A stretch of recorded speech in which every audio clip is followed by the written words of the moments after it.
Hello viewers, welcome to my video on a general overview of ignition wiring for the SOHC Pinto engine, in this case in a Ford Capri.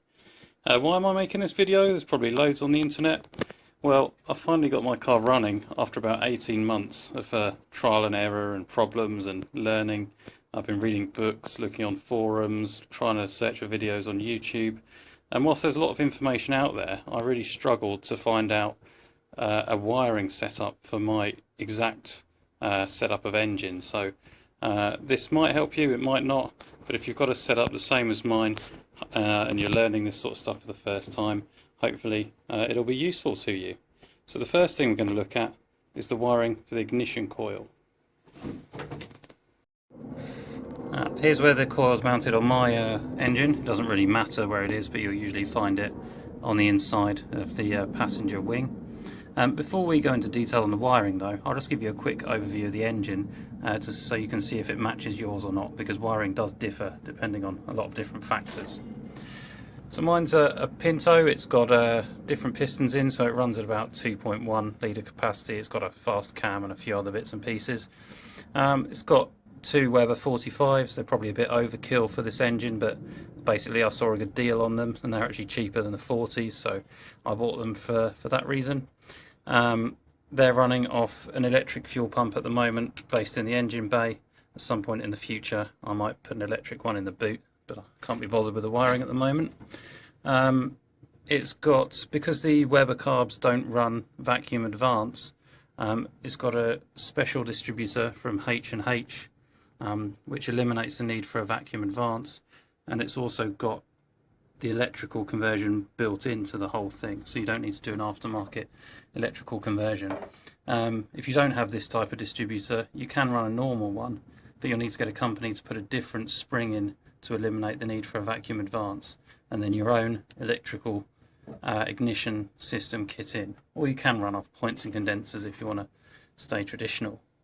The only other thing you might question is this catch tank assembly. That's basically from the pressure control valve in the engine, a pipe leads to this tank, then a pipe comes all the way around the engine to a second tank with a breather, which also connects to the cam cover. This is quite unusual. Basically I was getting a lot of pressure coming out of the engine and oil blowing out.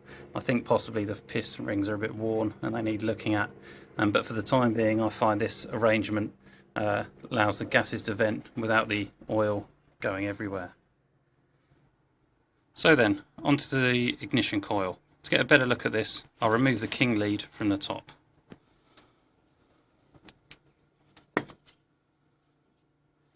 Okay, so the wiring for the Pinto in my Capri, probably pretty similar whichever car you're using it.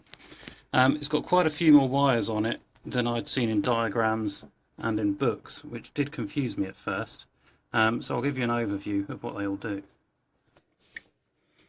On the negative coil, you'll see there's two wires in this case.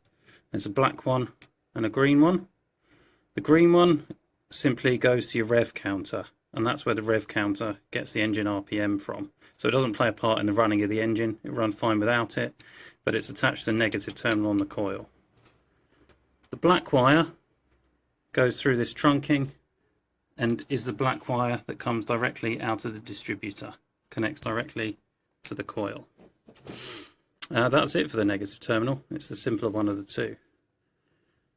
Then of course you have the main lead in the middle, the king lead, which then goes to the center of the distributor,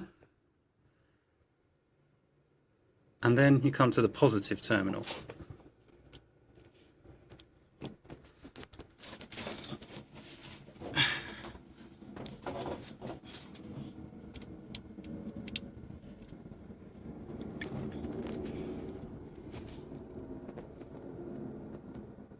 Now in my case, the positive terminal actually has three leads connected to it, which is quite a lot more crowded than I'd seen on a lot of diagrams, which only showed one lead attached to it. Basically, it has two 12-volt feeds from the starting circuit, and then it has this red lead here. The red lead is the other lead from the electronic ignition within the distributor.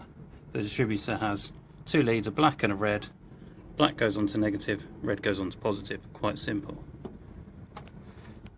The other two wires are both needed for the running of the engine.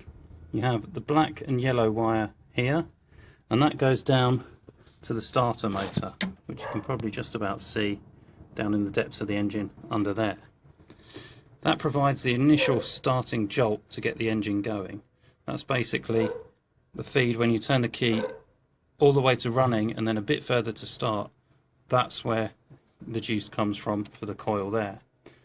And then the second lead, which is inside this trunking, which is just black, that's the normal running voltage, and that comes via a ballast resistor, which is usually a thick kind of grey wire, and that provides a normal running of the engine once your key springs back into the normal position. In my case, the ballast resistor has been removed at some point, so I've installed temporarily, in like a roadkill fashion, a temporary ballast resistor here, and then that goes back into the main wiring loom via the red and black plugs and the fuse box in the corner of the engine.